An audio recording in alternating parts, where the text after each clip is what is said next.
Hi. Hello. నమస్తే అందరికి. Welcome to my channel. ఇప్పుడు మనం చెప్పుకోబోతున్న స్టోరీ 'విల్ లవ్' ఎపిసోడ్ 24. ఆ! చేస్తున్నావులేవే, ఏదో చేస్తున్నా అంటే చేస్తున్నా అన్నట్టు దానికి వర్క్ అని మళ్ళీ పేరు పెట్టడం ఎందుకులేవే అన్నాడు సూర్య వెటకారంగా. నేను నిజంగా వర్క్ చేస్తున్నా సార్. మీకే కనిపించడం లేదు అంది ప్రణవి అమాయకంగా చూస్తూ. నువ్విప్పుడు చెప్పేవి నమ్మడానికి నేను రెడీగా లేను కానీ మూసుకొని పని చూడవే తల్లి అని ప్రణవిని కసిరి సూర్య ల్యాప్‌టాప్ నొక్కుతూ ఎలా చూస్తుందో చూడు మళ్ళీ దొంగ మొహంది. అలా చూసి చూసే కదా నా కొంప ముంచింది. ఇంకేముంది నా దగ్గర? అన్నీ లాగేసుకున్నావు కదే నా దగ్గర నుండి. ఇంకా ఏం మిగిలి లేదు. మనిషిని ఇలా ఉన్నాను. నా ప్రాణం ఎప్పుడో నువ్వు తీసేసావే అనుకున్నాడు సూర్య. సూర్య ఏం ఆలోచిస్తున్నాడో అర్థమయ్యింది ప్రణవికి అతడి ఫేస్ చూసి. నీ నుండి ఎంత ప్రేమని పొందాలని ఆశపడ్డానో, ఇప్పుడు అంతకన్నా అసహ్యాన్ని పొందుతూ ఉన్నాను. నీ ప్రేమని పొందే అర్హత నాకు లేదేమో సూర్య అనుకొని సూర్యని చూసుకుంటూనే తన వర్క్ చేసుకుంటూ నిన్ను ఎప్పటికీ చూస్తూ ఉంటే అయినా నీ బేబీని నీలా పుడతారా ఏమో చూడాలి. నా బంగారం నీలా ఉంటుందో నాలా ఉంటుందో. మరి అసలు మన బేబీ రాబోతుందని నీకు తెలిస్తే ఏం చేస్తావురా నువ్వు అనుకుంటూ ఓయ్ అని గట్టిగా వినిపించిన సూర్య పిలుపుకి అతడి వైపు చూసింది ప్రణవి. ఏం ఆలోచిస్తున్నావు? ఇంకా ఎవరిని బాధ పెట్టాలి అనా? అన్నాడు సూర్య కోపంగా. నేను అలా అని మీకు చెప్పలేదు కదా సార్ అంది ప్రణవి కోపంగా. నీకదైతే బాగా వచ్చు కదా! అందుకే కానీ లంచ్ టైమ్ అయింది తెలియడం లేదా నీకు? అన్నాడు. అప్పుడు టైం చూసుకొని ప్రణవి ఓకే సార్ నేను వెళ్లి తినేసి వస్తాను అని నిత్య దగ్గరికి వెళ్ళింది. నిత్య, ప్రణవి ఇద్దరు క్యాంటీన్‌కి వెళ్లారు లంచ్ చేద్దామని.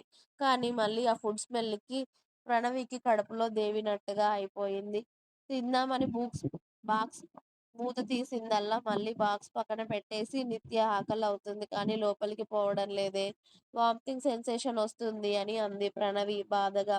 అయ్యో! మరి ఎలానే టాబ్లెట్స్ వేసుకున్నావా నువ్వసలు?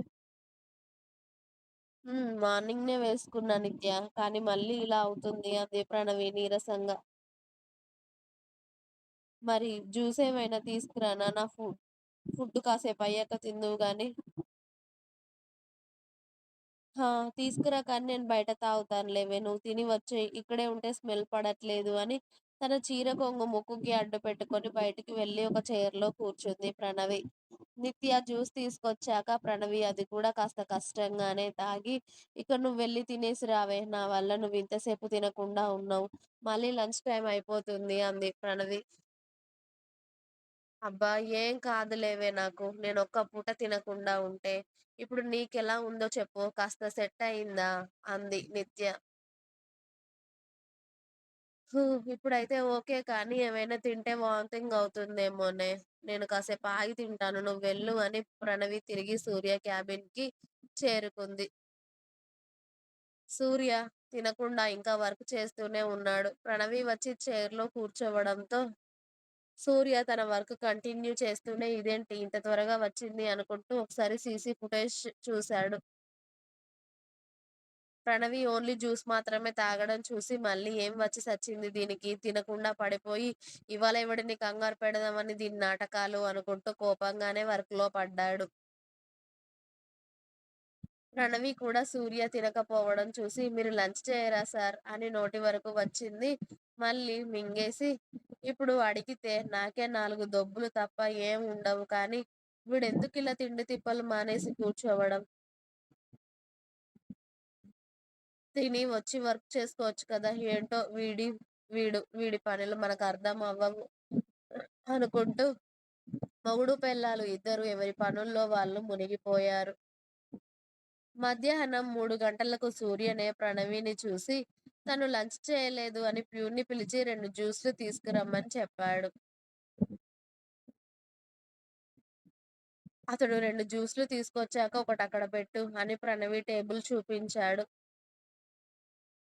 అలాగే సార్ అని ఆయన మేడం ఇదిగోండి అని జ్యూస్ గ్లాస్ ప్రణవి టేబుల్‌పై పెట్టాడు. ప్రణవికి కూడా కాస్త ఆకలిగా అనిపించి ఆ గ్లాస్ అందుకొని పెదవుల దగ్గర పెట్టుకొని స్మెల్ చూసి బాబాయ్ అని పిలిచింది. "హా! మేడం చెప్పండి." "ఇదేం జ్యూస్ బాబాయ్?" "Pineapple juice madam." వామ్మో! ఇంకా నయ్యం తాగలేదు అనుకోని, "బాబాయ్ నేను ఈ జ్యూస్ తాగను. వేరే ఏదైనా ఉంటే తీసుకురారా" అంది. ఇప్పుడు ఏదో ఒకటి తాగొచ్చు కదా! ఇది దీని వేషాలు అనుకున్నాడు సూర్య. ఇంకా ఉంది. మీకు నా స్టోరీస్ నచ్చినట్టయితే ప్లీజ్ లైక్ చేయండి. అలాగే నా ఛానెల్‌ని తప్పకుండా సబ్స్క్రైబ్ చేయండి.